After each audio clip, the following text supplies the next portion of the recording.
Já passamos por Éfeso, Esmirna e Pérgamo e chegamos a Tiatira. A carta a Tiatira está em Apocalipse capítulo 2, versos 18 em diante. A cidade foi fundada por Seleuco I, um dos 4 generais de Alexandre, por volta do ano 300 a.C. A principal divindade de Tiatira nos tempos romanos era Apolo. Em Tiatira estava a casa de Lídia, a primeira pessoa europeia a se tornar cristã em Filipos, conforme Atos capítulo 16, verso 14. Ela era comerciante de roupas.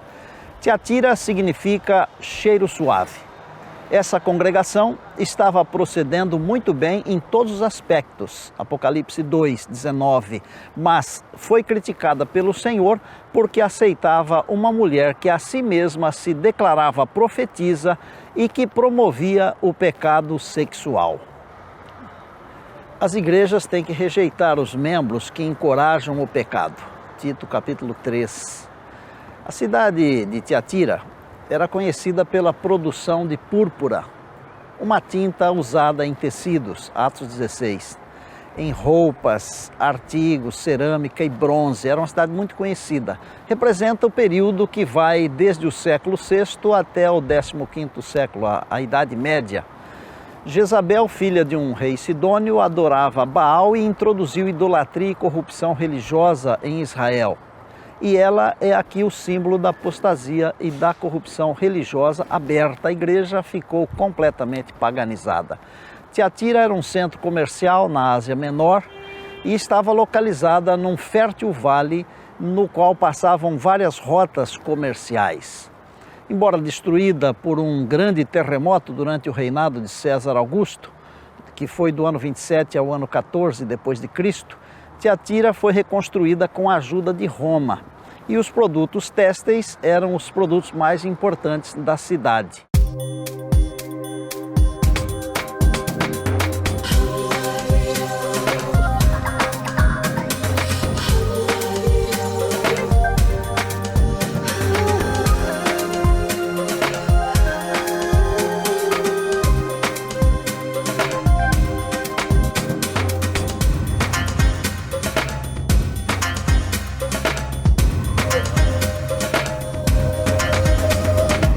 Ao anjo da igreja de Tiatira, escreve. Tiatira também significa sacrifício contínuo. Na igreja católica, por exemplo, o Senhor ainda está na cruz e eles acreditam que a hóstia da comunhão se transforma em seu corpo e seu sangue reais quando tomada. É a primeira carta com o futuro em vista. É também a primeira cujos membros são divididos em 2 categorias, os salvos e os não salvos. O título diz: estas coisas diz o Filho de Deus, que tem os olhos como chama de fogo e os pés semelhantes ao latão reluzente. Não poderia estar mais claro. Aquele que fala a eles com fogo em seus olhos deve ser tratado como o próprio Filho de Deus, porque o é. Tem uma menção honrosa. Eu conheço as tuas obras e o teu amor, e o teu serviço, e a tua fé, e a tua paciência, e que as tuas últimas obras são mais do que as primeiras. Mas existe uma crítica. Tenho contra ti que toleras Jezabel, mulher que se diz profetiza, ensina a enganar os meus servos, para que se prostituam e comam dos sacrifícios da idolatria. E dei-lhe tempo para que se arrependesse da sua prostituição, e não se arrependeu.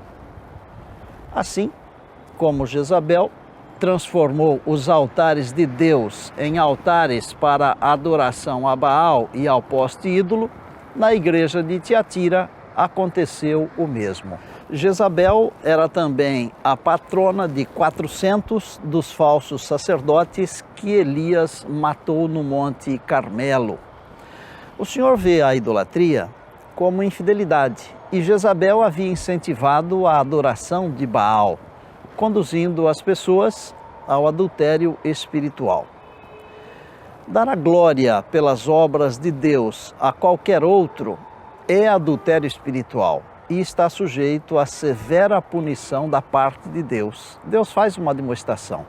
Eis que a porei numa cama e sobre os que adulteraram com ela virá grande tribulação, se não se arrependerem de suas boas obras, e ferirei de morte seus filhos, e todas as igrejas saberão que eu sou aquele que sonda rins e corações, e darei a cada um de vós segundo as vossas obras.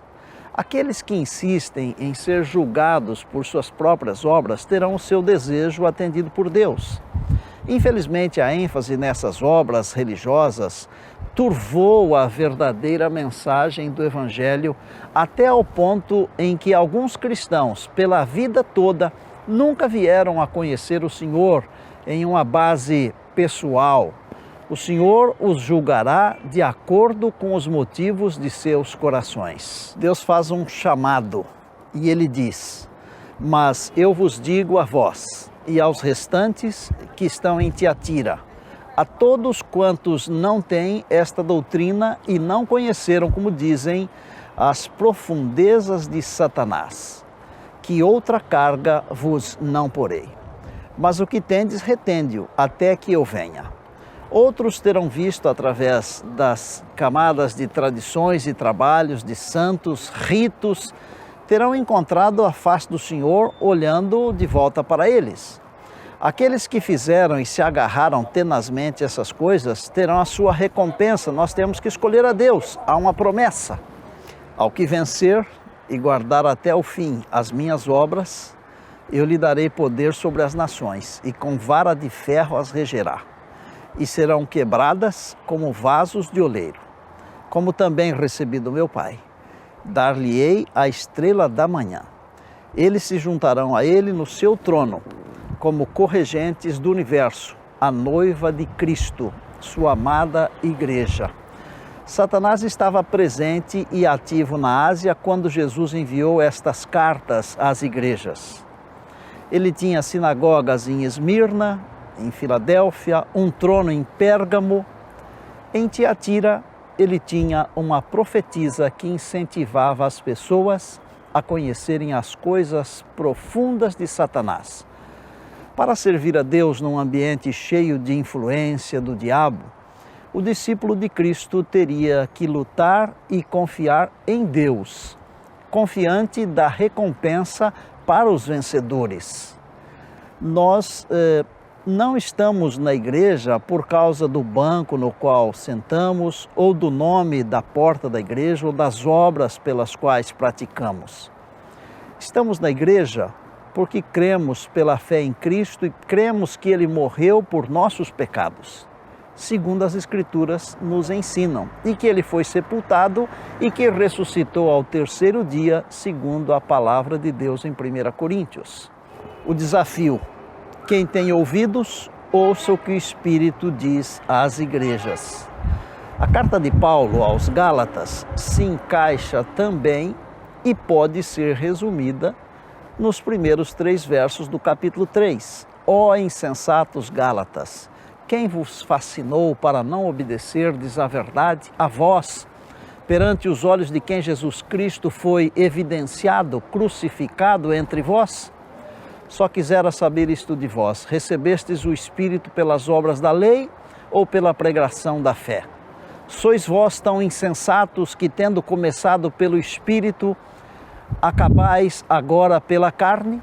Jesus vê tudo e faz uma distinção absoluta entre os servos de Satanás e os servos fiéis do Senhor. Para os que insistem em servir ao diabo, ele promete tribulação e morte. Para os discípulos dele, ele promete o dia da sua presença e o privilégio de reinar com ele sobre os inimigos. Louvado seja o Senhor.